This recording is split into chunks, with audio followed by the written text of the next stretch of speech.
Pasti penasaran karena dia mau keadilan dalam kematiannya. Yang sebenarnya dia itu penasaran,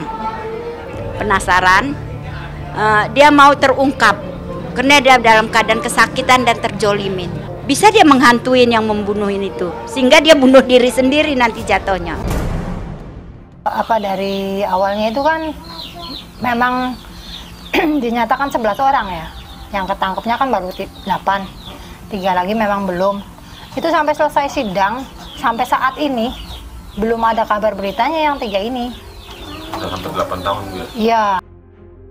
Kalau mati basah itu artinya dibunuh bisa, bunuh diri, atau kecelakaan itu mati basah, dan itu rohnya gentayangan.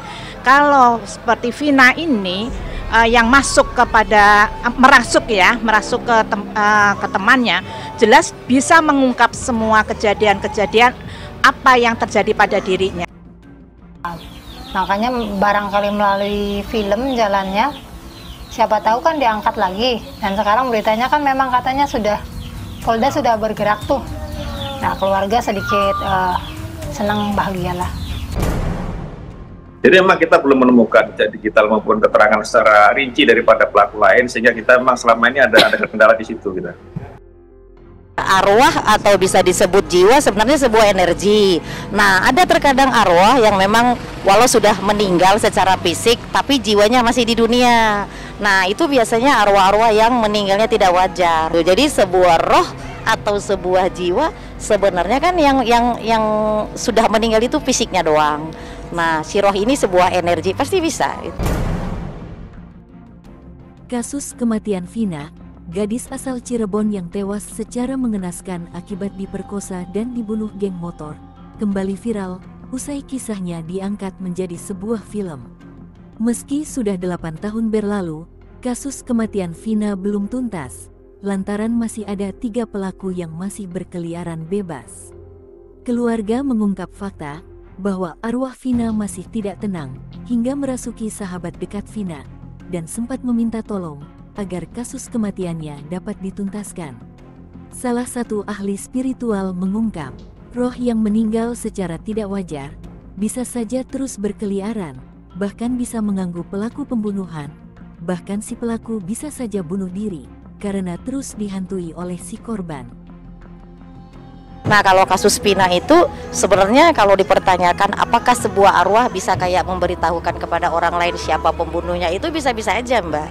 Bisa sekali, cuma terkadang dia memilih kepada siapa dia harus kayak memberitahukan. Jadi ya arwah itu suka memilih misalnya ada getaran yang sama, bisa jadi melalui teman dekatnya, bisa jadi melalui orang tuanya, bisa jadi melalui orang-orang yang disayang. Sepertinya itu memang yang sebenarnya. Jadi kadang-kadang sebuah roh atau sebuah jiwa yang meninggalnya tidak wajar biasanya memang mencari keadilan melalui orang-orang yang dirasa dia bisa, kayak misalnya ngejelasin dulu wafatnya seperti apa gitu. Kalau saya lihat sih itu sepertinya rohnya Vina itu sih gitu. Ya, dan kita juga berusaha untuk ke pihak keluarga, mungkin ada informasi-informasi terkait ketiganya maupun informasi dari para tersangka ini sehingga kita bisa menemukan secara pasti. Kalau sudah kita tahu pasti identitasnya, mungkin kita akan lebih mudah melakukan pelacakan. Kan mungkin kan dari ketiganya ini hanya nama panggilan alias, tapi tidak ada yang tahu nama aslinya ketiganya siapa. Ketika arwah Vina yang diduga memasuki raga sahabatnya itu, Vina sempat meminta tolong karena dirinya tidak bisa pergi dengan tenang menuju alam barzah. Dalam video yang memperlihatkan ketika sahabat Vina diduga kerasukan, mengungkapkan bahwa hingga kini otak pembunuhan Vina Cirebon masih belum ketangkap. Menurut pengakuan kakak, ayah, dan ibu Vina, setidaknya masih ada 3 orang lagi yang harus mendekam di penjara. Bahkan, pelaku lain yang sudah ketangkap hanya tutup mulut saat ditanya keberadaan 3 orang pelaku lainnya. Ada 2 kematian, mati basah atau mati kering. Kalau mati basah itu artinya dibunuh bisa, bunuh diri, atau kecelakaan itu mati basah, dan itu rohnya gentayangan. Kalau seperti Vina ini yang merasuk ke temannya, jelas bisa mengungkap semua kejadian-kejadian apa yang terjadi pada dirinya. Itu bisa terungkap, bisa asal yang mengungkap itu adalah orang yang tahu permasalahan, misalkan orang yang indigo, orang yang mempunyai kepandaian spiritual. Sangat bisa sekali kalau arwah itu kan yang meninggal itu kan jasadnya, tapi rohnya itu masih hidup. Arwah Vina yang diduga masih belum tenang, lantaran masih ada pelaku pembunuhan yang belum tertangkap. Bahkan, arwah Vina masih bisa merasuki orang yang masih hidup untuk membongkar kasusnya. Lalu benarkah jika arwah Vina tersebut bisa saja berkeliaran dan menghantui si pelaku, sampai pelaku bisa bunuh diri? Karena dia mau keadilan dalam kematiannya.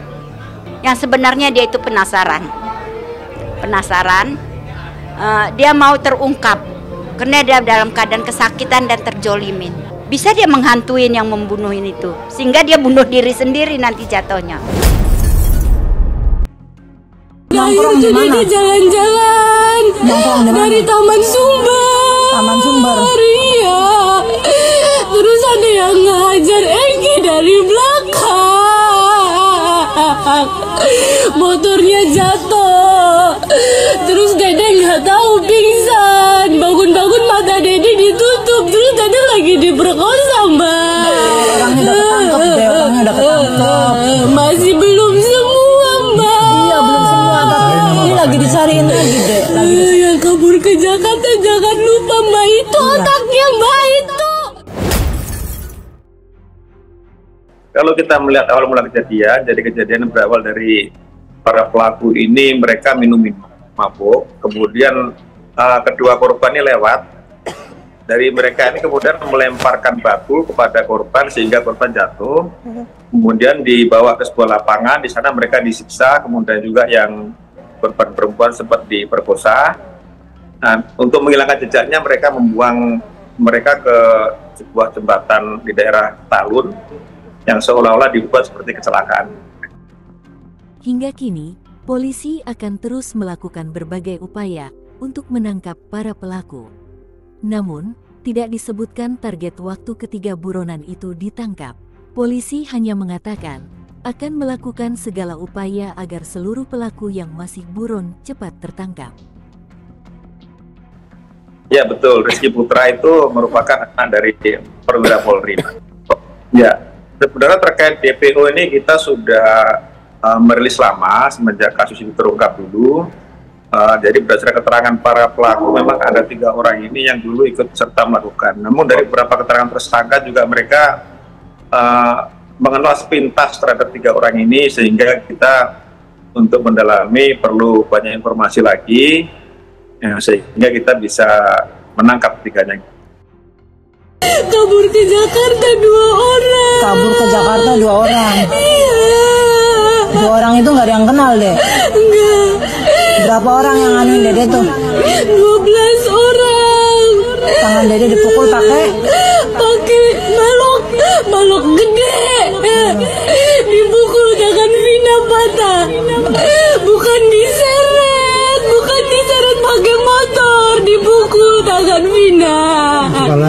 Kepalanya sih, Dede, kepalanya kenapa? Diapain, Dede, kepalanya? Tadinya dibenturin. Dibenturin kemana? Ke